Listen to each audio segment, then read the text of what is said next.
앉으세요. 네. 네, 가운데 앉으세요. 네. 오늘은 손석구와 아이들 느낌입니다. 네. 멋있어요. 네.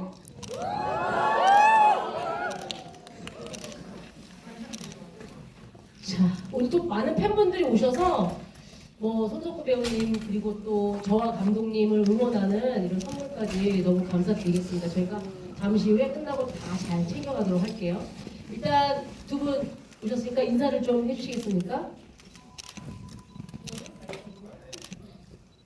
네, 안녕하세요. 영화 찍는 말티즈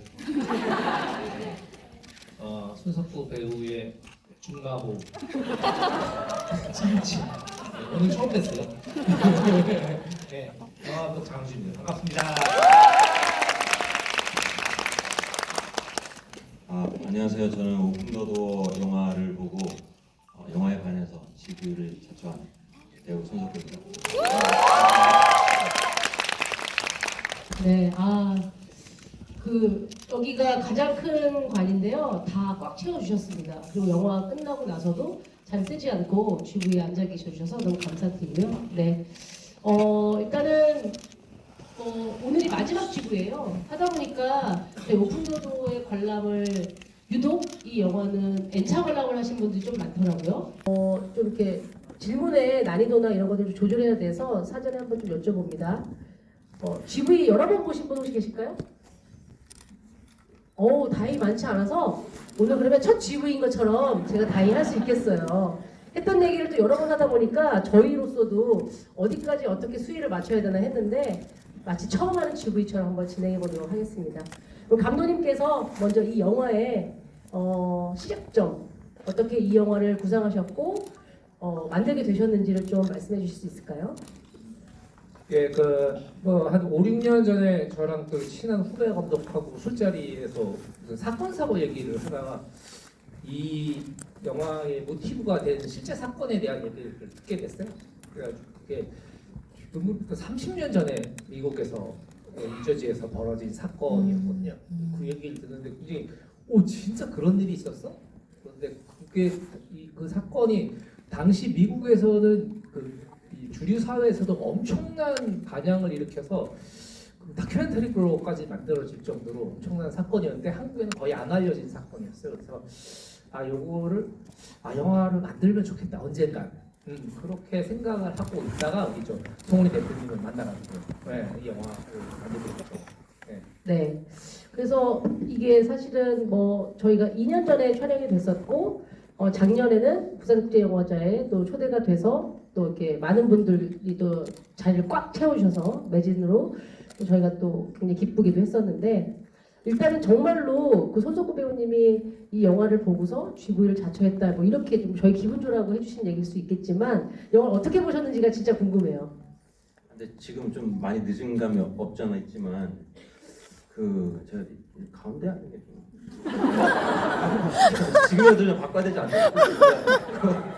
그러면 불편하시면 예. 네. 네. 이제 좀 마음이 편해지는 것 같아요. 네. 그러면 좀 편해지셨으면 네. 영화 어떻게 보셨는지 궁금해요. 네. 그러니까 저는 사실은 이게 길이로만 따지면 이게 중편이라고 하는 게 맞는 표현인가요? 이게 중편이라고 볼 수도 있고 이게 사실 중편 장편이 정확한 시간적 구분은 없어요. 그런데 이제 해외 영화제 기준 70분을 넘어가면 장편에 포함되는 곳들이 많아서 그래서 이제 장편이기도 하고 또 중편이기도 하고 그런 영화라고 봐야 되죠. 예. 저는 사실은 이제 개인적으로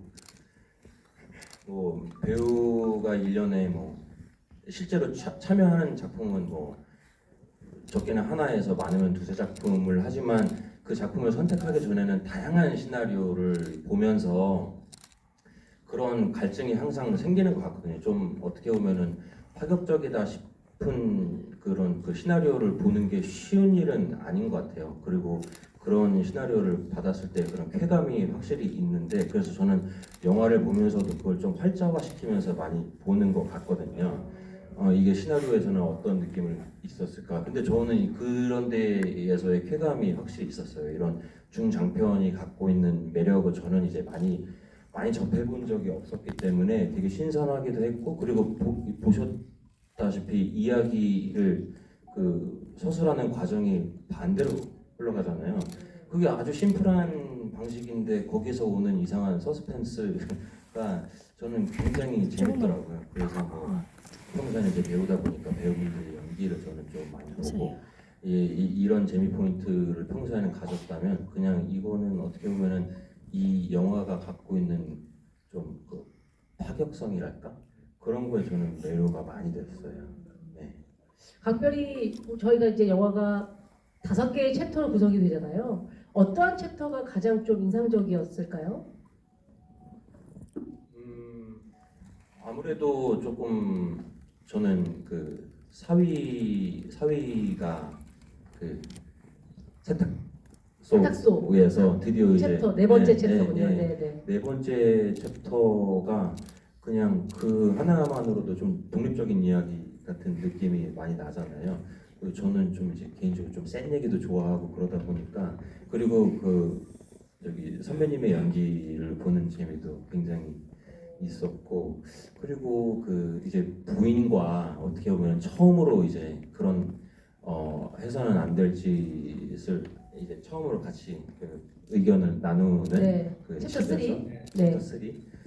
그 부분도 어떻게 보면은 들어오기 전에 감독님이 말씀을 해주셨는데 이게 실제로 찍은 촬영 일수가 7일 동안에 찍었다고 하시니까 그러면 사실은 이제 하루에 한 챕터 정도를 찍은 거잖아요. 그러니까 뭐 그런 것도 작용을 했는지는 모르겠지만 그거 이제 한 번에 쭉 연극하듯이 굉장히 연극을 보는 저는 또 연극도 좋아하니까 그래가지고 그 2챕터가 좀 많이 기억에 남는 것 같아요 저는. 네. 그 얘기 배우님이 얘기해 주셨지만 이게 시간의 흐름이 역순으로 네. 가요. 네. 완전한 역순은 아니겠지만 네. 그런 또한 이 이야기를 더 잘 표현해내기 위한 감독님만의 방법이셨는지 그 얘기도 좀 나누시면 좋을 것 같아요. 그랬겠죠. 성의 있게 답해주세요. 감독님이래. 아니 당연히 이제 의도는 이게 조금 이제 상업적인 장르 영화는 너무 많고 제가 그동안 좀 장르 영화를 좀 해와서 좀 그 장르를 좀 탈피하고 싶다는 생각이 많이 들었던 것 같아요. 그래서 원래 상업적인 장르 영화면은 그래서 문 연 다음에 화장실 문을 열고 나와서 누가 누구를 죽이냐 그리고 경찰은 어떻게 경찰의 눈을 피해서 얘는 탈출을 하느냐 뭐 이런 얘기들이 상업적인 주장르의 이제 이야기라고 보자면은 이 이야기는 범인이 누군지를 처음부터 명확하게 밝히고 그리고 왜가 더 되게 중요했어요 저한테. 이 가족들은 원래 어떤 사람들이었고 왜 이런 비극이 시작됐는지 이들이 가졌던 탐욕과 갈등은 어떤 형태로 표출이 되고 어떤 형태로 이게 곪기 시작했는지 그런 것들을 좀 보여주고 싶다는 생각이 들어서 그렇게 하다 보니까 역순으로 가는 방식들이 가장 이렇게 좀 뭐랄까 제가 이 얘기를 전달하는 데 있어서는 제일 맞는 선택 같았어요. 네. 이게 사실은 이게 챕터를 거꾸로 보시면 또 느낌이 완전히 다르거든요. 네. 그래서 어찌 보면은 조금 이번에는 제가 조금 하고 싶은 방식의 그런 것도 좀 사실은 좀 과감하게 했어요. 투자자분들한테 죄송하지만. 저한테 얘기하시는 거예요? 미안합니다. 5개의 챕터인데 사실 장소로 따지면 이제 집이 나와요. 또 이제 뭐 지금 이 챕터 1에서 시작되는 그 문석과 치훈의 이야기가 시작되는 그 챕터 1. 그다음에 두 번째 집은 그 과거로 넘어가서 그 캐서린과 문석이 모의를 하는 그 집. 그리고 챕터 5에 이제 완전히 과거로 들어간 이 집에 처음 이사 왔던 어떤 그 즈음에 맑은 날의 집 그렇게 나오는데 사실 이건 촬영 비하인드를 좀 얘기해 주셔도 될 것 같습니다. 이제 영화가 많이 공개가 됐으니까 그 집을 3일 만에 그렇게 챕터 3를 찍으셨잖아요. 아 그렇죠. 네. 알고 계시네요. 아니 관객분들은 모르시니까. 아, 예, 예. 네. 일단은 저희가 이제 제작비가 상당히 없었음에도 불구하고 이게 미국 집을 찾아야 됐었어요. 국내에서. 네, 왜냐면 진짜 우리가 미국에 가서 다 그렇게 할 수가 없잖아요. 그래서 한국에서 미국 집의 형태를 갖고 있는 집들을 이제 막 찾아다니기 시작한 거예요. 그래가지고 어디지? 평택인가? 어디인가요? 화성입니다. 화성이에요. 그래서 지나친 음주는 안 됩니다. 거기 이제 집을 찾았는데 동네하고 외관은 비슷한 데를 찾았는데 막상 그 안에 들어갔더니 한국 사람들이 지은 집이잖아요. 그러니까 한국의 주거 형태로 돼 있어요. 밖에서 볼 때는 미국 집인데 안에는 한국 집처럼 딱 돼 있어요. 누가 봐도 한국 집이에요. 그래서 좀 더 찾아보자 해서 도저히 찾을 수가 없어서 이제 세트를 짓자고 말씀을 드려서 집 세트 안에 집 세트를 짓게 됐고 그러면서도 이제 또 제작비를 줄여야 되니까 세트비가 들어갔으니까 뭐 이게 좀 그런 것들에서 좀 시간에 좀 쫓긴 네. 그런 조금 아쉬움이 있었던 것 같아요. 네, 근데 이제 그럼에도 불구하고 이렇게 시점을 달리하는 거를 그 집에서 세트에서 표현할 수 있는 것들을 오히려 그 세트였기 때문에 가능했던 것들이 많이 있었던 것 같아요. 제가 보기에는. 네. 같은 집이 이제 3번 나오는데 그 3번 나올 때마다 집의 분위기가 완전히 다르거든요. 네. 첫 번째 챕터에 나오는 집은 뭔가 모르게 뭔가 음침하고 뭔가 모르게 베일에 쌓여져 있는 듯하고 뭔가 모르게 좀 피폐해져 있는 집이라면 두 번째 챕터에 나오는 건 뭔가 그게 불안한 뉘앙스를 미치는 집이고 마지막 챕터에 나오는 그 대과거에 나오는 똑같은 집은 자세히 보시면 걸리는 그림도 다르고 뭐 식탁보도 다르고 다 달라요. 커튼 색깔도 좀 다 조금씩 다르고 그래서 그런 것들이 우리가 느낄 수 있는 그 제가 항상 스태프들한테 얘기했던 거는 마지막 챕터의 집은 일요일에 오뚜기 카레를 먹는 오후가 됐으면 좋겠다. 네, 그만큼 우리가 가장 마음 편안하게 느끼는 그 시간들, 네, 그런 여유로운 시간들이었다. 네. 그 오픈더 도어잖아요. 그럼 그 집을 배경으로 한 문이 여러 번 이제 좀 드라마틱하게 연출이 되는 걸 볼 수가 있는데 처음에 그 처남인 치윤이 문을 두드리면서 시작합니다. 그리고 챕터 1에서 치윤이 문을 열지 말지 그 문이 열렸을지 닫혔을지를 알지 못한 채로 끝나고 나서 챕터 5에 나오는 그 문이 열려 있는 걸로 끝나는 거예요. 그 각각의 문이 의미하는 것들이 좀 있을 것 같거든요. 일단 뭐 오픈더도라는 제목처럼 문을 매개로 한 이야기가 새로 시작되고 문이 닫히면서 이야기가 마무리를 짓고 뭐 이런 형식들 차용을 했는데 그러니까 거기서 이제 문은 그런 거였어요. 선택의 문. 우리가 살면서 한 수십만 번 문을 열고 닫을 거예요. 안방부터 해서 아파트 현관, 택시 문, 엘리베이터 여기까지 아마 오시는데도 한 최소한 10몇 번의 문을 통과해서 오셨을 거예요. 근데 어떤 순간의 문은 우리가 절대로 열지 말았어야 되는 문도 있었고 그리고 반드시 빨리 열고 나가야 되는 문도 있었고 그리고 우리가 열 수 없는 문들도 있었거든요. 근데 이 가족들의 그런 가장 비극적인 순간의 문들 그리고 가장 돌아가고 싶은 순간의 문들은 어떤 문들이었을까 하는 지점에서 이제 그렇게 문들을 저기하게 된 것 같고 저기하게 됐다는 건 너무 어이를 딸리는 것 같죠. 어이가 없죠. 근데 다 이해하시는 눈치였어요. 그리고 이제 큰 기대는 없는 것 같죠. 시절로 돌아갈 수 없다.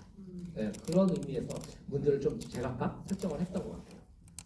네, 그 문이 주는 의미도 아마 여러분들이 타이틀에서 느꼈다시피 어떠한 선택, 이 가족은 비극적인 선택의 문을 열고야 말았지만 내 인생과 이렇게 반추해 본다면 나는 어떤 선택의 문들을 계속 열면서 닫으면서 왔나를 아마 나가면서 고민하시게 되지 않을까 싶어요. 저는 여러 번 보면서 계속 그런 생각이 들었었거든요.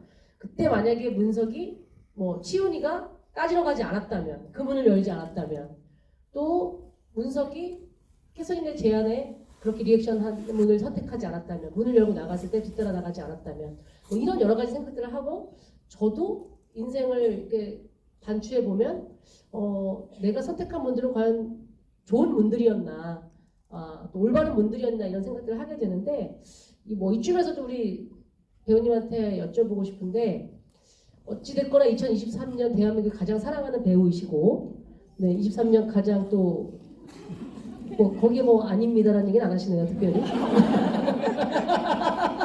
네, 근데 제가 보기엔 그렇습니다. 2023년은 손석구의 해다라고 과언이 아닐 정도로 열심히 이제 하늘을 박수를 맞자고 하는 얘기가 아니라 제 진심이니까 했는데 23년에 혹시 이거 내가 열고 싶었는데 열지 못한 문이 있으신가요?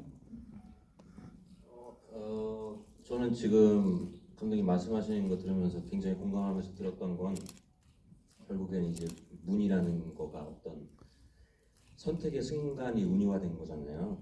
근데 그게 저도 제 생각에 많이 났어요. 저도 뭐 다 크고 작은 일들이 있지만 이제 아직은 안년. 근데 이제 곧 이제 열기로 마음을 먹은 그 이제 열어야 하는 이런 게 당연히 있죠. 그리고 그거는 이제 그 문 너머가 안 보이기 때문에 이게 문제인 거잖아요, 사실. 그렇죠, 그렇죠. 네. 예상할 수 없고 네, 예상할 인상이라는 수가 것이. 없으니까 네. 뭐 별의별 생각을 다 하는데 그냥 중요한 건 일단 열고 나면 이제 뭐 백도는 없으니까. 고급스럽게. 네. 이런 단어 써주시면 좋은 것 같아요. 친근해지니까. 네. 그러니까 그냥 너무 많이 생각은 안 하려고 하는데 저는 이제 문을 뭐 딱히 내가 그런 기억에 남는 문이 있었나 하는 그런 것보다 이제 기억에 남을 열어야 될 문이 저는 좀 있는 것 같아요. 그러니까 올해도 열심히 살았지만 내년의 행보도 또한 상당히 좀 뭔가 좀 되게 치열하게 준비를 하고 계신 것 같아요. 그렇죠. 나름. 네, 제가 이제 옆에 동료 감독들하고 이제 얘기를 손석구 씨를 아는 동료 감독들이나 영화 관계자들하고 얘기를 해보면은 그런 스타들이 있어요. 라이징하는 급부상한 스타들이 갖고 있는 그게 있거든요. 그 꼴보기 싫은 그러니까 골갑이라는 약간 그런 때가 있어요. 원래 저희는 너무 많이 봤는데 약간 손석구 씨한테 제가 주변에 같이 일을 하셨던 분들한테 얘기를 들은 거는 이 사람은 좀 다르다. 이 배우는 다르다. 그리고 이 배우는 이것들을 어떻게 본인이 마음을 다잡아야 하는지, 어떻게 조금 더 여유를 가져야 하는지, 배우로서 오랫동안 다른 것들에 도전하려면 어떻게 해야 되는지 그런 것들을 되게 잘 알고 있는 배우라는 얘기들을 하시더라고요. 그래서 저도 오늘 같이 잠깐이라도 얘기하면서 그런 걸 좀 느꼈어요. 아까 베프라고 하지 않으셨어요? 너무 베푸지. 너무 베푸지. 그때 뭐 우리 초등학교 때 처음 만났으니까. 처음 만난 분과 사진 찍으면서 가장 친한 척을 했던 것 같아요. 아까 백스테이지에서 사진 찍는데 헤드락을 해달라고 하셨어요. 어디가 친한 척 하려고. 그렇게 하면 너무 친해 보이잖아요. 그게 되게 중요했어요. 그렇습니다. 영화를 되게 좀 깊이 있게 잘 봐주신 것 같아요. 지금 말씀을 들어보니까. 근데 저희 이제 영화 현장에서 있었던 배우분들 간의 이제 연기나 호흡도 이제 빼놓을 수 없는 이제 화제가 되고 있는 이야기들인데 이제 오셨으니까 갑자기 드는 생각인데 거기에 가끔씩 영어 대사가 튀어나와요.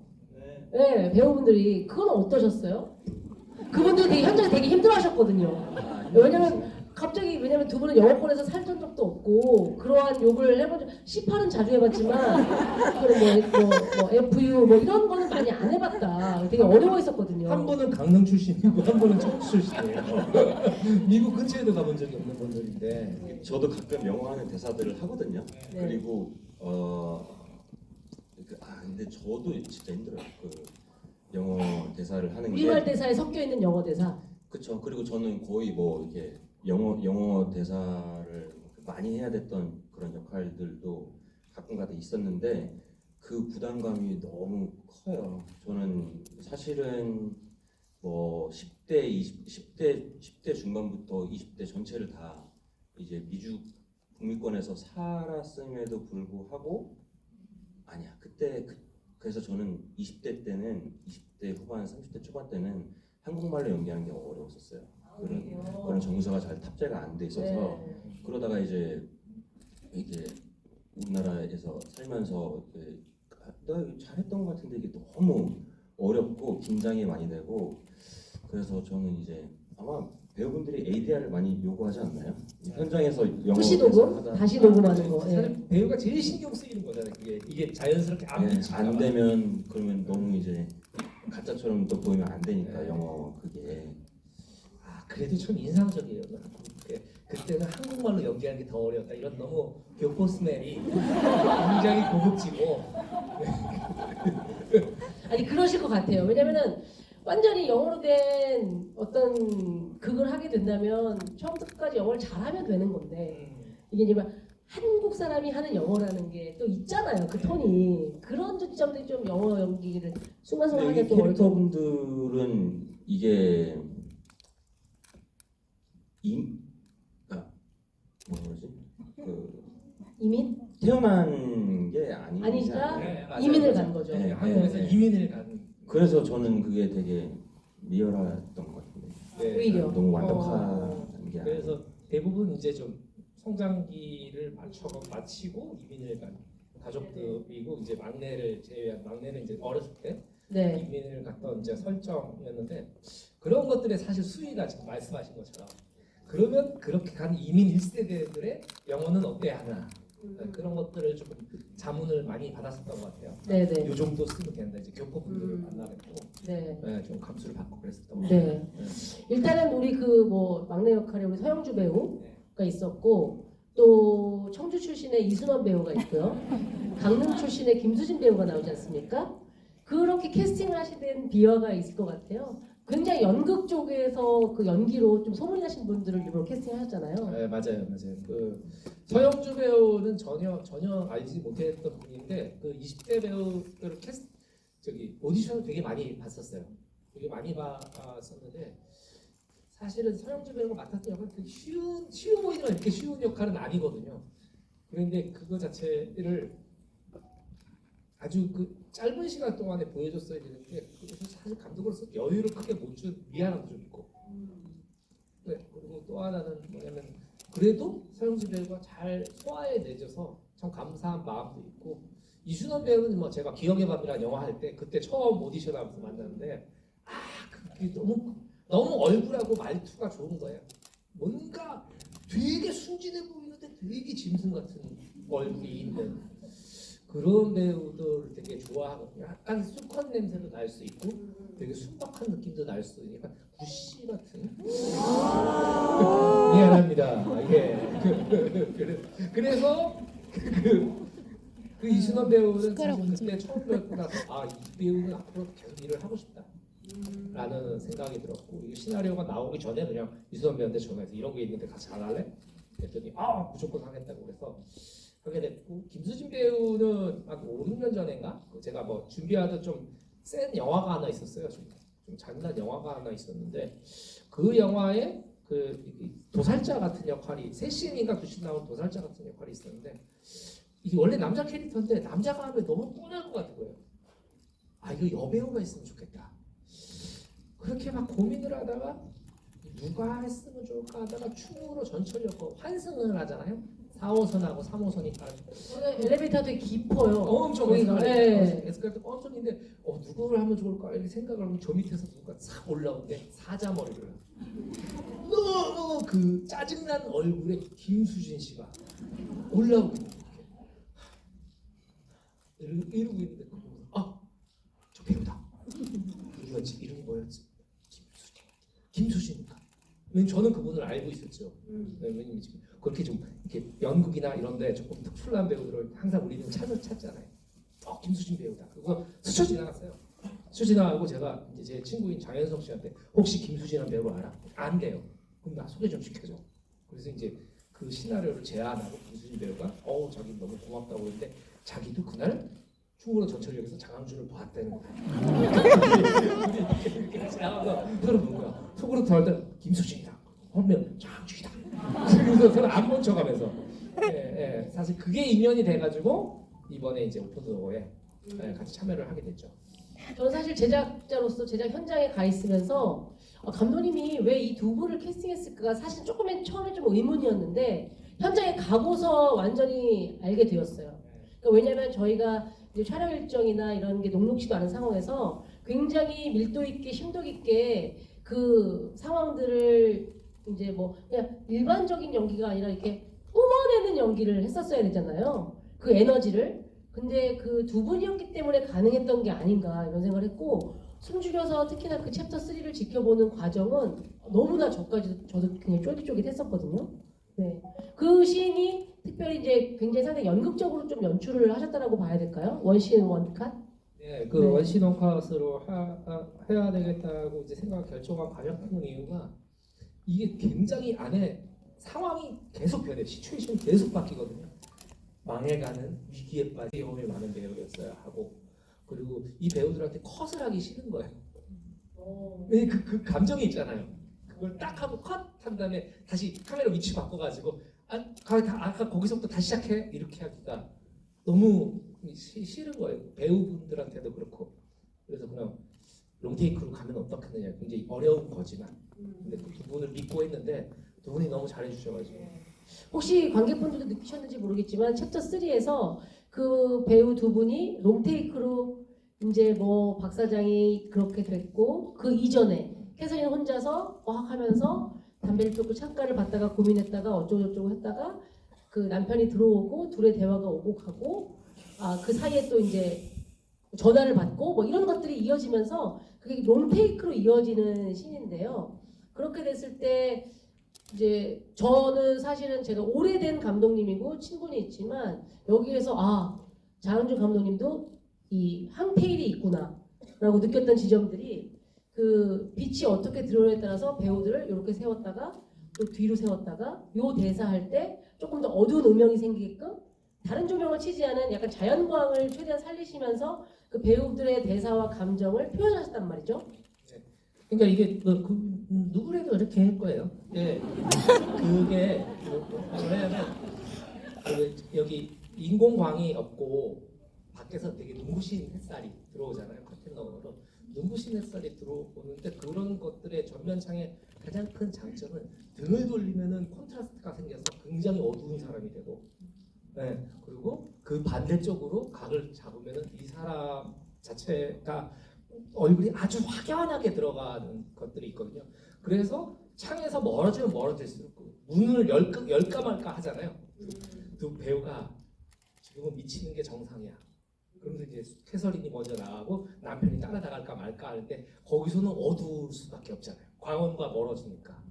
그래서 브로킹 이렇게 동선을 그을 때도 여기서는 카메라 쪽으로 좀 등을 지고 했으면 좋겠어.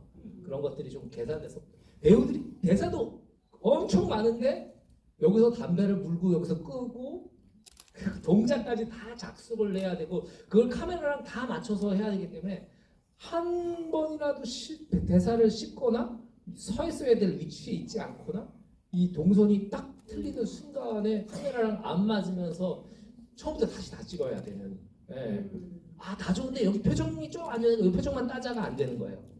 다시 쫙 치는데 그거를 한 7분짜리인가? 그 17분짜리 롱테이크를 찍으면서 제가 너무 말이 많아요? 누가 말해요 그러면? 좀 지가 열심했잖아요. 지가 열심했잖아요. 예.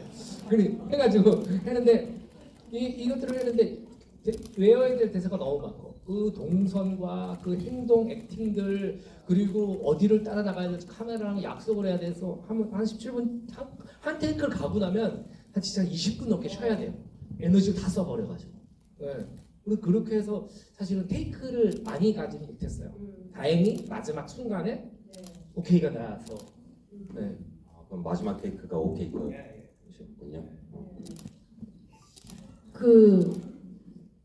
더 다른 거 궁금한 건 없으세요? 너무 보기 좋아가지고. 네. 질문하세요, 질문. 얼마 전에 촬영하는데 한 3분? 사실은 이게 아쉽신 분이지, 평소에는 사실은 저희가 이제 뭐 잘라 붙이는 거 감안하면 1분짜리도 안 찍잖아요. 네, 뭐 그렇죠. 30초짜리 순간만 잡고 넘어가고 또 바꾸고 하니까 그렇게 하는데 뭐 사실 5분도 엄청 긴 거고. 엄청 긴 거죠. 네, 저도 한 3분짜리를 그때 한 25번 찍었어요. 최근에 25번 찍고 감독님이 9번째 거 쓰겠다고 하시더라고요. 그러면 정말 그래서 궁금했어요. 몇 번을 하셔서 시스템으로 에너지 연기가 너무 고갈되니까 뭐 여담입니다만 실제로 김수지 씨가 감독님한테 욕을 몇 번 하셨거든요. 난 또 배우가 그렇게 짜증낼 줄 몰랐지. 근데 워낙 김수진 배우랑 안지도 오래됐고 워낙 친하니까 이게 또 그런 걸 했을 때 왜 그런 거 있잖아요. 나 하나 틀리면 모두가 다시 고생해야 된다는 그런 그 굉장히 부담감이 큰데 제가 그걸 가지고 수진아 잘할 수 있지. 수진아 돈 받았으니까 열심히 해야 돼. 뭐 이런 얘기를 하니까 짜증이 나는 거지. 나 하나도 짜증 났겠어요, 솔직히. 그런데 그렇게 해서 완성한 씬을 여러분들 숨죽여서 보신 겁니다. 네, 근데 네. 확실히 그런 게 쾌감 있잖아요. 끝났을 때. 맞아요. 그리고 그런 좀 어렵게 찍으면 항상 저는 무슨 생각 드냐면 왜 이제 우리 군대 남자분들은 아시겠지만 군대에서 어려운 작업이나 훈련을 하면 몇 년 후에도 만나서 그게 술자리 안주가 되거든요. 이게 이런 장면을 찍으면 그 크루들끼리 만나서 몇 년이 지나도 또 그때 얘기를 하면서 회상하고 추억하고 해서 좋은 추억거리가 또 되는 것 같아요. 그 영화에 참여했던 배우들, 스태프들 뭐 해가지고 한 유일하게 한 분은 좀 어려울 거예요. 오케이 하고 났는데 한 분이 스텝이 숨어있다가 걸렸거든요. 그게. 그런 분이 계세요. 마지막 순간에 여기로 하고 다 해서 거의 다 네. 끝나가는데 그 마지막에 그러니까 사실 촬영 감독님이 잘못하신 거죠. 이 기둥을 사이에 두고 카메라가 이쪽으로 갔었어야 되는데 본인이 그때 동선을 떠나서 그냥 본능적으로 가셨겠죠? 본능적으로 네. 이쪽으로 가신 거예요. 근데 거기 스태프들 두 스텝이 이렇게 들어있어요. 딱 신 거예요. 네, 정말 그때 그 모니터 앞에서의 그 잔잔한 소리 진짜 여기 한 400명이 갑자기 한꺼번에 한숨을 쉰다고 생각해 보세요. 그런 소리가 났어요 현장에서. 그게 너무 그걸 뭐 탓할 수가 없잖아요. 누구 탓할 수가 없어. 다 열심히 하느라고 그러는 건데. 그런 에피소드도 있었습니다. 챕터 3 얘기를 조금 더 해보자면 안에서 캐서린이 또 문석이 뭔가를 모의할 때 밖에서 저는 아이들의 웃음소리가 계속 간헐적으로 막 놀이터 소리 막 이런 거 까끌까끌한 소리가 들려오더라고요. 네, 네. 그것 또한 감독님의 디테일이 있으신 거죠? 그렇죠. 스파이다가 그렇게 해놓은 거예요. 네. 설명을 하라고요. 그걸 왜 그렇게 했는지. 아니 왜냐면 이게 되게 그 살인의 모의가 되게 화창한 날이었으면 좋겠다고 생각이 들었어요. 되게 광선이 좋고 그리고 봐요 지금 놀라시잖아요 다들. 밖에 그 아이들이 뛰어노는 소리가 많은 사람들이 그냥 일요일 오후라고 생각을 할 정도의 시간. 네. 미국 사람은 또 가족들하고 막 이렇게 강아지 뭐 이런 거 되게 좋아하잖아요. 그래가지고 막 그 아이들이 막 놀고 있는데 이 안에서 위기에 빠진 그 사람은 여기서 자기 혈육에 대한 살인을 이야기하고 그런 것들이 좀 더 비극성이나 그러니까 아이러니를 좀 상승시키지 않을까 해가지고 다 이제 만들어 소리를 넣었죠. 네. 저도 그런 되게 주말 햇살과 밖에 나오는 그런 애들 소리 들으면서 그 영화 볼 때 그 생각을 했던 기억이 나요.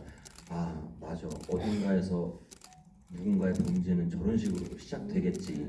이게 되게 무서운 거잖아요 사실. 네. 비극적으로 다가오는 것 같아요. 제가 이 영화가 뭐 저희가 만들어서라기보다도 저도 감독님을 큰 기대가 없었던 모양이에요. 근데 만들어 놓은 걸 보고 나니까 볼수록 연출력에 대해서 다시 한번 생각하게 됐던 포인트들이 바로 그러한 지점들이거든요.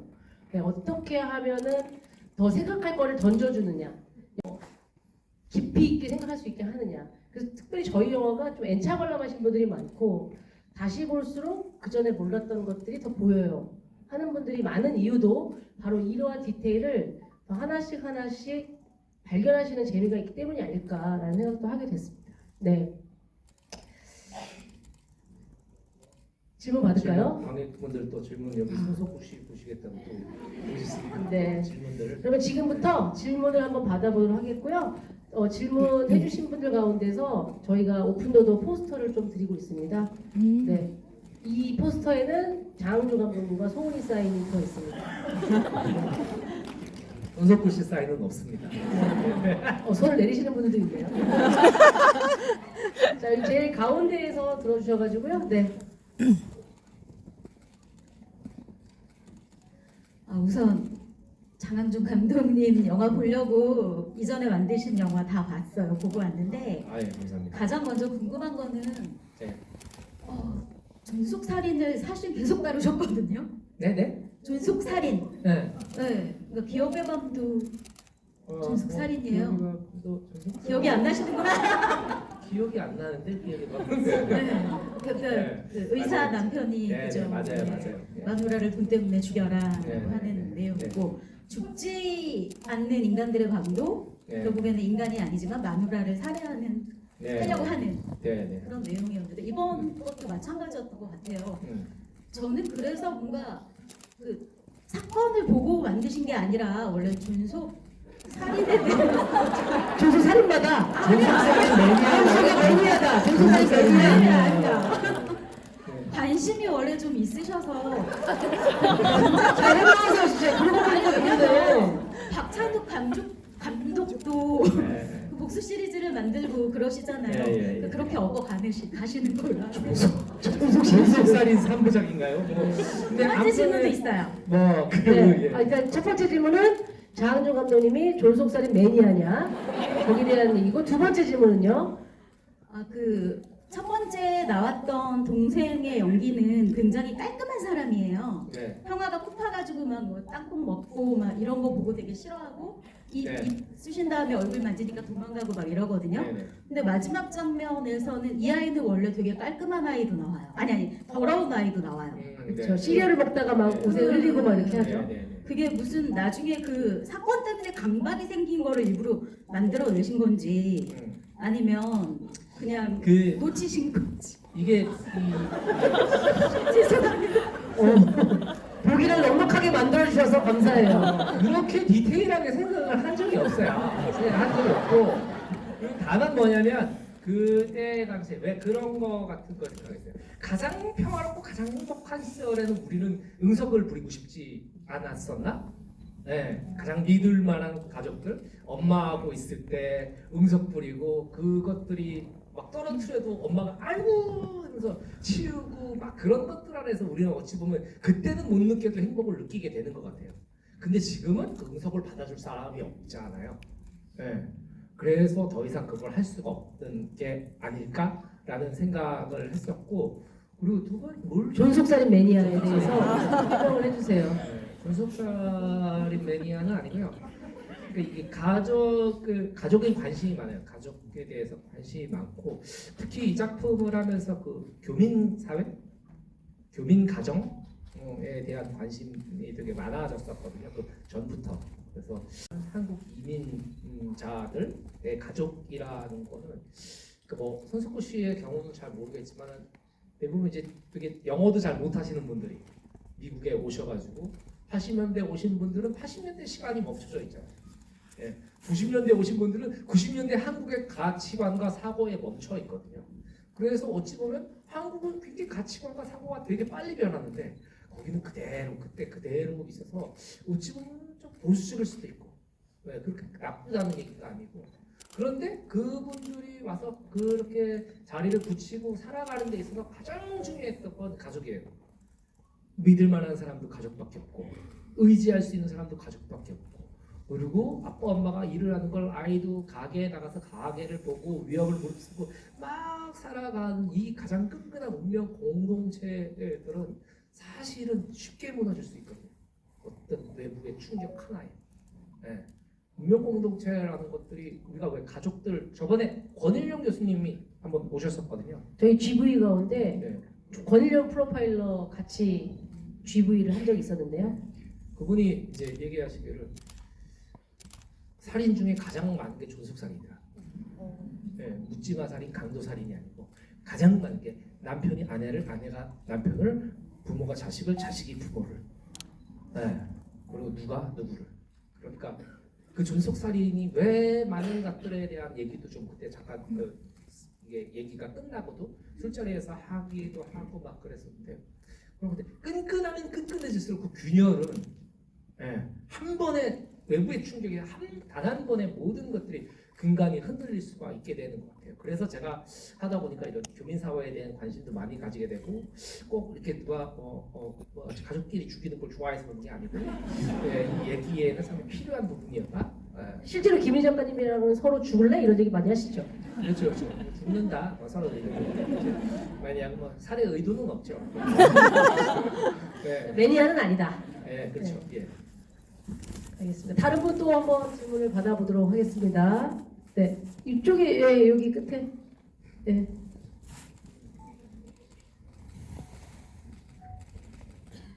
배우님이 그 작품을 고를 때 감독님 보고 많이 고른다고 하셨는데 왜 두 분은 아직 작품을 안 하셨나요?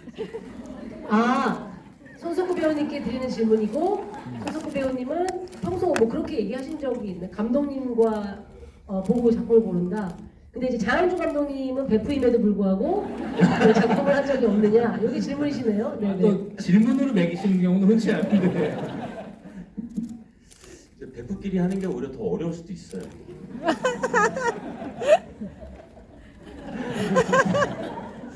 왜냐면 저희는 집에 숟가락이 몇 개 있는지 서로 다 아는. 아 진짜. 그리고 사진도 너무 많이 찍고 그 추억이 너무 많아.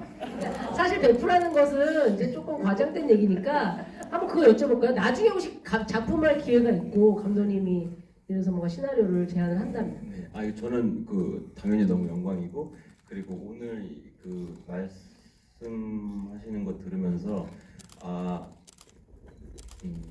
그게 뭔가 그 달변가의 포스에 그 감독님의 디렉션을 듣는 게 굉장히 재밌겠다라는 생각을 지금 그 존속살인이 질문과 답변. 이거에 대해서 정말 오랫동안 생각을 해오셨고 존속살인에 관한 생각이 저는 되게 지금도 마지막 말씀하실 때 한 편의 영화를 보는 것 같았어요. 네. 서로 의지한 가족일수록 균열이 그렇게 빨리 올 수 있다는 거는 네. 그게 정말 영화 한 편이 나오시기를 들으면서 생각도 그 순간 되게 많이 하게 됐고 그래서 더 그런 마음이 올라가고 제가 예전에 여러분들 노이라는 영화 아세요? 또 노. 네. 제가 극장에서 그걸 보고 무슨 말인지를 몰랐어요. 이게 뭐야? 이게 영화가 이래? 이러고선 이동진 평론가님의 유튜브를 보고 이게 엄청 재밌는 영화였구나 이렇게 깨달은 적이 있었거든요. 그러니까 그런 어떤 그 영화를 바라보는 시선들이 굉장히 농익이신 분들의 이야기 들으면 재밌잖아요. 네, 그렇죠. 그런 걸 또 한번 느끼면서 안 그래도 현장에서 감독님께 디렉션을 받으면 정말 재밌겠다 할 이야기도 많고 그런 생각을 했습니다. 네. 근데 또 이렇게 얘기를 저 콧방울 막 보이다가 친화를 또 보내면은 연락이 안 돼. 아니 농담이고요. 사실 왜 감독님을 보냐면 감독님은 제가 동료 감독들을 봐도 진짜 영화를 잘 찍는 감독들은 시나리오부터 달라요. 뭔가 달라요. 그리고 시나리오가 미진해도 이 사람은 잘 고칠 거야. 라는 믿음이 저희끼리도 있거든요.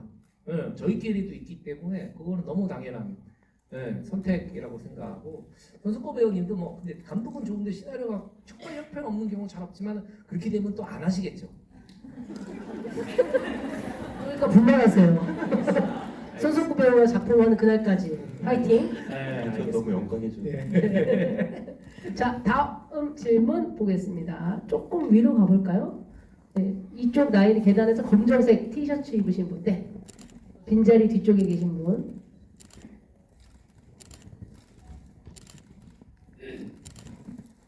우선 손석구 배우님 사랑합니다. 감사합니다. 그 영화 마지막 결말이 이렇게 오픈 결말인지 아니면 제 생각에는 그 돌아가신 어머니가 사위가 여기 총을 들고 이렇게 마주 봤잖아요. 다리를 잡으면서 그게 과연 사위가 나를 죽이를 목적으로 여기 왔는가를 알고 돌아가셨을지를 감독님이랑 손석구 배우님은 각자 어떻게 결말을 생각하시는지 그게 알고 싶습니다. 그러니까 이제 돌아가시는 장모님의 감정. 네.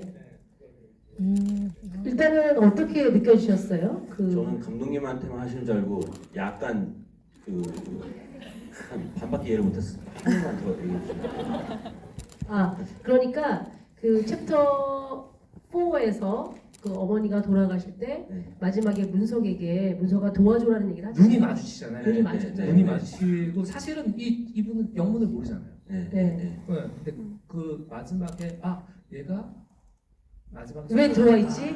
왜 얘가 이 시간에 여기 와 있었지? 네. 얘가 날 혹시 해치려고 했나?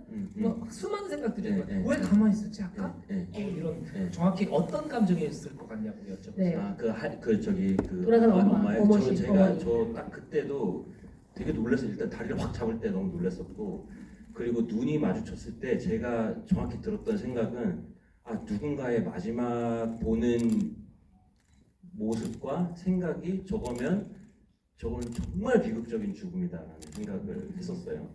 그러니까 무섭죠. 죽을 때 무섭고 뭐 예를 들어서 그런 상황으로 이렇게 누군가한테 해를 간에 그 또 배신감까지 느껴야 되잖아요. 저는 그 순간에 알았을 거라고 생각을 했었거든요. 그 내용상 거기서 총을 들고 있었나요? 네, 들고 있었어요. 네. 그래서 저는 그걸 딱 봤을 때 그리고 왠지 그런 거를 전달하려고 했었던 게 아닌가 싶었던 게 마지막에 죽는 것도 슬프고 억울한데 그 순간 가장 믿었던 사람이 나를 죽이려고 했구나 하고선 꼴까닥 이렇게 하면 너무 슬플 것 같아요. 네. 왜냐면은 챕터 5를 보면은 그 막 이렇게 하는 데서 아유 그거 나 또 나중에 문석이한테 해달라고 해야 되겠다 문고리 뭐 이런 가장 의지하는 사람. 의지하는 사람이라는 게 그때 나오거든요. 네. 네. 감독님의 의도는 무엇이었습니까? 배우님은 그렇게 보셨다면? 아니 그러니까 의도라기보다는 실제 이 인물이 그렇게 최후를 맞이했다면 어떤 감정이 들었을까를 우리가 먼저 생각하는 게 제일 컸어요. 억지로 의도를 정해놓고 거기에 맞추는 것보다는 이 인물은 어떻게 생각이 들었을까? 내가 총을 맞고 쓰러졌는데 날 딱 눈이 마주쳤어. 근데 우리 사위가 어둠 속에서 날 보면서 울고 있어요. 한 손에 총을 든 것 같아. 네, 난 죽어가고 있어. 처음에는 생각 네가 왜 여기 있지? 왜 저런 자세로? 왜 나를 방치했지? 왜 공격당하는데 왜 가만히 있었지? 그것이 가장 컸을 것 같고 그러고 가면서 드는 생각은 그런 거였던 것 같아요. 하지만 살려줘. 너가 진짜 약간 좀 깊이 생각하면 그런 거 같아요. 너 지금 나가면 평생 괴롭게 살 거야. 지금 외면하면. 네, 그래서 저는 아까 손석구 배우님이 얘기하신 것처럼 문석이 만약에 처음에 계획대로 실제로는 자기가 죽이지 않잖아요. 만약에 등 뒤에서 얼굴을 보지 않고 탕 쏘고 바로 나갔으면 그렇게 고통스럽게 살지 않았을 거라고 생각해요. 근데 자기가 살인을 하지 않았지만 가장 사랑했던 가족이 죽어가는 것들을 보고 그리고 그 죽어가는 눈이 마주친 상태에서 마지막 구원의 손을 뻗쳤는데 그걸 뿌리치고 나오잖아요. 그거 자체의 트라우마 이런 것들 물론 이제 살인에 거의 반쯤 가담했던 사람이기도 하지만 그러니까 우리는 그 배우 이전에 그 인물에 대해서 분석하고 이해하는 게 제일 중요했던 것 같아요. 네, 그 상황에서. 네. 그 바로 옆에 아니 위로 가지 마시고 옆에 하얀색 옷 입으신 분. 아니. 네 맞습니다. 안녕하세요. 일단 영화 너무 잘 봤습니다. 그 경찰차 사이렌 소리가 계속 사운드로 들리는데 한 번도 이미지적으로는 나오지가 않더라고요. 그래서 어떤 기억성을 띠고 사용을 하신 건지 궁금합니다. 이제 아마 챕터 1에서 제 사이렌 소리들이 많이 들려오거든요. 네 그리고 챕터 2에서도 그 햄버거 가게에서 전화하는 동안도 간간히 많이 들려오죠. 네. 그래서 제가 처음에는 이제 외부 소리가 들어가야 되잖아요. 외부 소리가 들어가야 되는데 어떤 소리가 가장 적합할까라는 것들이 이제 첫 번째 선택이었어요. 뉴욕에 살던 친구들한테 얘기해보면 거기는 한국과는 다르게 굉장히 사이렌 소리가 굉장히 자주 울리니까 그러더라고요. 그러니까 또 실제로 가보니까 시내에서 진짜 또 한 5분 간격으로 뭐가 사이렌 소리가 계속 들리는 거예요. 진짜 그렇구나. 그 말처럼 그렇구나라는 소리가 들었고 그리고 뭔가 그 추억을 얘기하는 중간중간에 뭔가 관객이 못 느끼는 불안감을 좀 심어주고 싶었다고 할까요? 형 그때 좋지 않았어. 그때 형이 이랬잖아. 그때 너무 웃길. 관객이 불안했으면 좋겠다. 느끼게. 두 사람이 아니고. 네. 저는 개인적으로 사이렌 소리 길 가다 들으면 항상 좀 그런 생각 많이 하거든요. 나는 이제 내가 뭐 기쁜 감정 느끼고 있으면 왠지 다 그 감정 범주 안에서만 생각하잖아요. 그러다 그 소리 딱 들으면 맞아. 지금 어딘가에서는 진짜 다른 상황이 벌어지고 있는데 나는 그거에 사실 하나도 공감 안 하잖아요. 되게 차갑게 느껴지잖아요. 그게 그럴 때 조금 약간 아 진짜 맞아 냉정한 사회야 뭐 이런 생각하게 되는 것 같아요. 그런 또 사이렌 소리는 굉장히 또 이렇게 날카롭잖아요. 그래서 약간 정신을 깨우는 알람처럼. 그래서 우리가 여기 약간 이렇게 들여다보고 있다가 약간 정신을 반짝 들게 하는 그런 뭐 감정도 느낄 수 있었을 것 같아요. 네. 또 다른 조용하신 분 오죽하면 조용하셨을까. 마지막 질문이 될 것 같죠? 네. 마지막 질문 받아보겠습니다. 네, 손석구 배우님 안녕하세요. 전에 유경재님 오셨을 때 지구에 왔었었는데 그때 제가 들었던 게 공식 질문이 있다고 들었었어요. 이제 게스트분이 오셨을 때, 게스트분이 영화를 보셨을 때 어떤 캐릭터가 가장 빌런처럼 느껴졌는지 그 질문을 하실 줄 알았는데 안 하셔가지고 조금 아쉬워가지고 그냥 보고만 있어도 좋아가지고 제가 해봐요. 그래서 빌런이랑 좀 보시면서 이렇게 감정이입이 됐던 캐릭터가 따로 있으셨는지 왜 이입되셨을지 그게 궁금했습니다. 사랑합니다. 배우님께 사랑 골백과 더불어서 질문을 해주셨는데 이 영화에서 가장 빌런은 누구라고 생각하셨는지가 이제 뭐 공식이라기보다 이게 공교롭게도 첫 번째 GV 때 이제 김숙 씨랑 같이 GV를 했는데 김숙 씨가 자기가 생각하는 빌런은 박 사장이다 이렇게 얘기를 해가지고 그때부터 흘러왔던 거예요. 그러니까 챕터 3의 캐서린이 계속 박 사장 욕을 하잖아요. 그 새끼 뭐 라스베가스 가서 갬블할 때도 치사했고 뭐 우정 갖고 튀었고 뭐 이거 뭐 사업에서 손대려고 한다. 그래서 시작이 됐다. 그게 이제 김숙 씨의 논리였거든요. 네.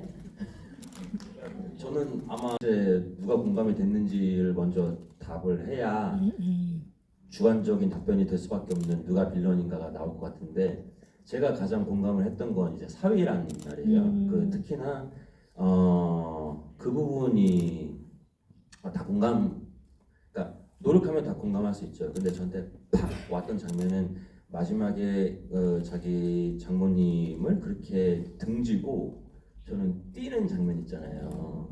내가 오늘 그 얘기를 할 기회가 없으면 나가서라도 감독님한테 나는 그 소감을 말씀드리고 싶다 했었는데 그게 말씀하신 것처럼 등 뒤에 쌌으면 그 순간 그렇게 안 뛰었을 것 같단 말이에요. 마치 쫓아오는 귀신을 이렇게 막 뛰어낼 때 우리가 소름 돋은 채로 막 뛰는 그 기분 아시죠, 여러분? 혼자 저녁에 어디 무서운데 뛰면 뛸수록 더 소름 돋는 그 느낌 아시죠? 나는 그게 되게 느껴졌었어요. 그러면서 막 그러니까 결국에는 그 경험을 하고 이 사람은 이제 귀신하고 같이 살아야 되는구나 이런 느낌이었단 말이에요. 근데 그게 자기가 저지른 과오 이제 카르마 같은 거일 수도 있고 떨쳐낼 수 없는 귀신하고 같이 살아야 되는 저 기분은 나도 참 안다. 너무 직관적으로 왔던 장면인 것 같아요. 굉장히 막 거칠게 뛰어가잖아요. 막 소리를 지르면서 쫓아오지 말라고 막 애원을 하는 것처럼 그 남자의 입장에 공감이 되다 보니까 저라면 그 남자는 분명히 이 생각은 했을 것 같아요. 내가 저 여자랑 결혼만 안 했어도 이런 생각을 하게 되지 않을까. 사람이 약해지면 탓을 하기 마련이잖아요. 뭐 좀 시간이 지나서야 그래 내 잘못이지 하겠지만 그러다 보니까 저는 그 남자의 입장에서는 자기가 처음에 너무 사랑해서 이렇게 먼저 집에 찾아오고 했었던 자기가 찾아갔던 그 부인이 빌런이 될 수도 있지 않나 하는 생각을 했었어요. 벌써 답변이 다 된 거죠? 네, 좋습니다. 자, 이렇게 마지막 질문까지 맞춰봤고요. 저희 오픈더도 GV는 이제 마무리를 해야 될 것 같습니다. 끝인사를 좀 두 분 해주실까요? 네. 저부터 할까요? 아무래도 오늘 조용필이시니까. 조용필이시니까 뜻을 잘 모르세요. 그래요? MC분들은 맨 마지막에 나온다. 이런 뜻이. 그러니까 옛날에 이게 쇼 프로그램에 조용필 선배님이 늘 엔딩을 찍으셨거든요. 그 얘기를 하신 거예요. 저희 설명 안 했으면 큰일 날 뻔했다. 아니, 아무도 모르시잖아요. 그 누가 알아? 조용필이라고 하지? 네, 그러니까. 네. 이 사실 간혹 되게 궁금해하시는 분들이 계셔서 그러면 그 화장실에서 문을 열고 있는데 어떻게 되냐? 그러니까 결과적으로는 이제 처남이 매형을 죽이고요. 그러니까 원래 아, 맞아. 모티브한 실화가 있는 내용은 그렇다라는 얘기를 해주시는 겁니다. 서남은 30년째 보수 중이고, 내용은 그렇고, 누나도 정신형을 살고 있고, 그런 아무튼 그 실제 모티브가 된 사건은 이제 그런 식으로 전개가 됐고, 그리고 마지막으로 제가 인사를 드리면서 드리고 싶은 말씀은 앞으로 여러분들이 살아가시면서 수많은 문을 지나고 열고 닫고 하게 되실 거예요. 부디 여러분들과 여러분들이 여는 문은 여러분들과 여러분 가족들이 여는 문은 행복이 가득하고 문이었으면 좋겠습니다. 감사합니다. 네, 감사한데 그리고 끝인사는 좀 해주세요. 요즘에 뭐 집에서 좀 쉬고 있기 때문에 이제, 거의 뭐 치과 수준으로 이렇게 있다가 관객분들도 만나고 그리고 이제 선배님과 감독님과 이런 뭐 영화 얘기 나누니까 그냥 매우 즐거운 시간이었습니다. 그리고 또 이런 자리 있으면 만나뵀으면 좋겠고 뭐 집에 가서 이제 시간이 되면 오픈도도 한번 더 볼 생각입니다. 감사합니다. 네, 배우님이 마침 이야기를 잘 해주신 게 이제 오픈도도를 집에서도 보실 수가 있게 되었습니다. 네, 볼게요. TV에서도 이제 공개가 돼서 아마 집에 가시면 또 보실 수가 있게 될 것 같고요. 물론 이제 가족들과의 감정이 안 좋은 상태에서는 같이 보시는 걸 추천드리지 않고요. 네, 뭔가 심정이 복잡할 때 한 번씩 꺼내서 여러분의 인생에 좀 이렇게 생각할 거리를 던져주고 또 생각이 정리되는 그런 영화가 되었으면 좋겠습니다. 저희가 개봉 때부터 지금까지 GV 여러 차례 했는데 여러 차례 와주신 분들 또한 오늘 이 자리에 와주신 분들 너무 다시 한번 감사를 드리겠습니다. 손석구 배우님과 함께한 오픈도도 GV 여기서 마치도록 하겠습니다. 감사합니다. 자, 두 분은 자리하시면 될 것 같고요. 제가 또 안내 말씀을 하나 전해드리도록 하겠습니다. 자, 그리고 우리 스태프분들 요것만 좀 이렇게 같이 챙겨가 주시면 좋을 것 같습니다. 요거 여기 있는 거에 이제 우리 손석구 배우님